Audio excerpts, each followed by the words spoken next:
Robotics is the branch of technology that deals with design, construction, operation, and application of robots as well as computer systems for their control, sensory feedback, and information processing. These technologies deal with automated machines that can take the place of humans in dangerous environments or manufacturing processes, or may not resemble humans in appearance, behavior, and cognition. Isaac Asimov, a science fiction writer during 1970, in a story titled Run Around, coined the word robotics and proposed three laws of robotics. The first law says a robot may not injure a human being or through action allow a human being to come to harm. The second law says that a robot must obey orders given to it by human beings except those orders containing anything that can harm humans. And the third law says that a robot must protect its own existence as long as such protection does not violate Law 1 and Law 2. Isaac Asimov later added one more law called Zeroth Law of Robotics, which says a robot may not injure humanity or through inaction allow humanity to come to harm. A typical robotic system comprises of a manipulator linkage and effector, sensors, actuator, controller system, feedback system, and a computer interface. Let's discuss them one by one. First is the manipulator linkage. The manipulator is the basic work handling component of a robot.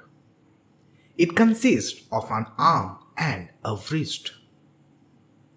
It is made of a series of links and joints, in which links are defined as the rigid sections that make up the mechanism and joints are defined as the connection between two links.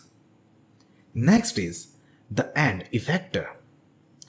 A end effector is a device attached to the manipulator which interacts with the environment to perform tasks.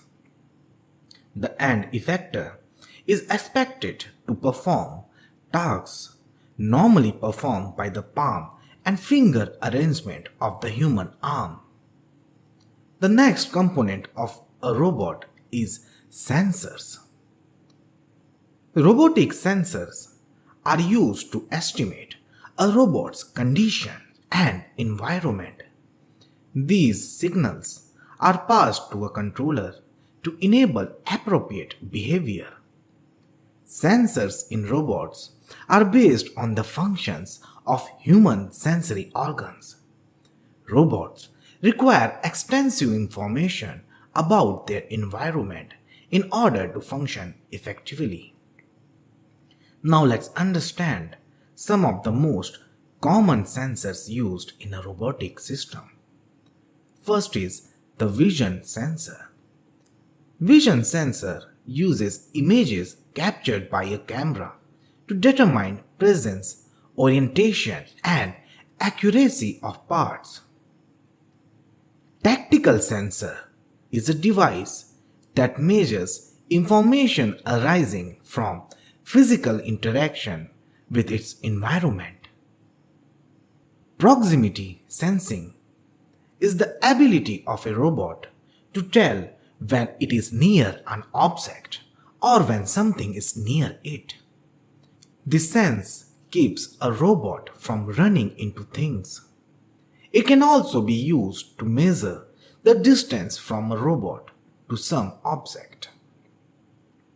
The range sensor combines an ultrasonic sensor to detect objects from approximately 5 to 255 centimeter, and an optical sensor to detect objects closer than 5 centimeter.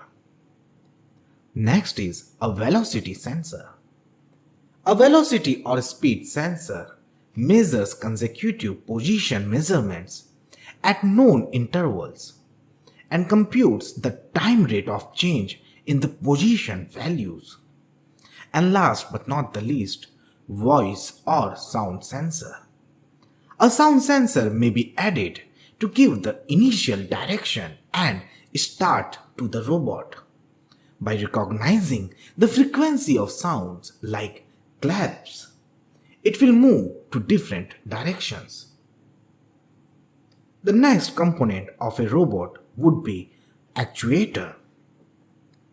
Actuators are used in order to produce mechanical movement in robot. Actuators are in fact the muscles of robots. There are many types of actuators available depending on the load involved. And by the term load, we means many factors including force, torque, speed of operation, accuracy, precision, and power consumption. We have electric motors for rotary motion, linear actuators for linear motion, which can be pneumatic, hydraulic, or electric, elastic actuators for advanced interaction with the environment, muscle wire having shape memory alloy to lift heavy objects, piezo motors for minimalist design and ability to exert a large displacement with a low driving voltage, electroactive polymers for shape-shifting properties in response to electrical stimuli, and lastly, elastic nanotubes for nanorobotic applications. The next component of a robot is feedback mechanism. It is a device used within a robotic system for measuring a specific variable. There are mainly two types of feedback: positive and negative feedback. In positive feedback mechanism, the response is transmitted across the same direction of the stimuli. In negative feedback mechanism, the response is transmitted across the opposite direction. And lastly, we have the computer interface of a robot, which involves the GUI or graphical user interface that allows the user to command and interact with the robot itself. Robots are basically classified in three types: based on mechanical configuration, based on control method, and based on the actuator used. Now, based on mechanical configuration, we have Cartesian coordinate configuration, cylindrical configuration, polar configuration, and revolute or jointed arm configuration. We are going to discuss the classification of robots on the basis of configuration in the coming lectures, so it's not being discussed here. The second type of classification of robot is based on control method, in which we have further two categories: servo controlled and non-servo controlled. Non-servo robots have their movement set and limited by mechanical end stops. Movement continues until it literally bangs or collides to the end point. A non-servo robot usually moves part from one area to another and is called a pick and place robot. Whereas a servo-controlled robot is driven by servo mechanism. Servo motors are driven by signals rather than by straight power line voltage and current. And lastly, the third classification of a robot is based on actuators, and as we know, there are three types of actuators: electric, hydraulic, and pneumatic,